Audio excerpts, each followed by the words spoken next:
Kurnool bus ప్రమాదానికి కారణమైతే ఎవరైతే శివశంకర్ అనేటటువంటి వ్యక్తి నడిపిన టూ వీలర్ అన్నది తేలింది.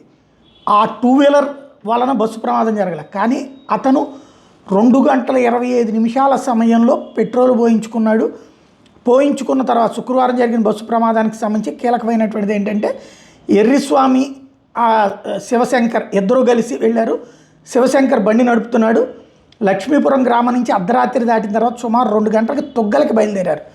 మార్గ మధ్యంలో 2 గంటల 24 నిమిషాలకి కియా షోరూమ్ సమీపంలో ఉన్న పెట్రోల్ బంక్ దగ్గర 300 రూపాయలు పెట్రోల్ పోయించుకున్నారు. అక్కడి నుంచి బయలుదేరిన కొద్దిసేపటికే చిన్న బేకూరు సమీపంలో శివశంకర్ బైక్ నడుపుతూ స్కిడ్ అయ్యాడు. రోడ్డు కుడివైపున ఉన్న డివైడర్ని కొట్టాడు. ఈ ప్రమాదంలో శివశంకర్ అక్కడికక్కడే చనిపోయాడు. బైక్ మీద వెనకున్న ఎర్రిస్వామి స్వల్ప గాయాలతో బయటపడ్డాడు.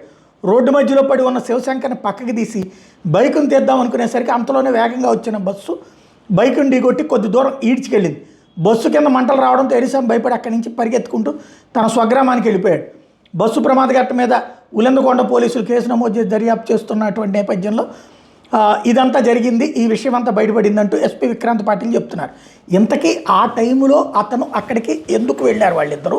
నెంబర్ 1. రెండవది వచ్చేటప్పటికి అతను అంతకుముందు ఉన్నటువంటి పెట్రోల్ బంక్ దగ్గర బండి వ్యవహారం చూసినా జరిపిన వ్యవహారం కానీ బండితో ఆటలు ఆడటం చూస్తే మందు కొట్టున్నాడా అన్నది స్పష్టమవుతుంది. ఇప్పుడు అతను మందు కొట్టున్నాడా లేదా, ఇది ప్రధానం ఈ ప్రమాదానికి.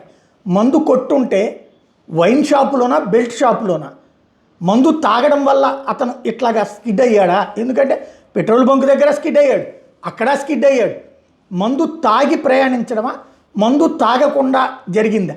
ఇది పోలీసులు స్పష్టం చేయాలి. అసలు మిస్టరీ దాని చుట్టూతానే ఉంది. మందు ఆ టైంలో 2:30 ఆ టైంలో అంటే ఎక్కడి నుంచి వచ్చింది మందు అన్నటువంటిది ఇక్కడ తేలాల్సి ఉంది.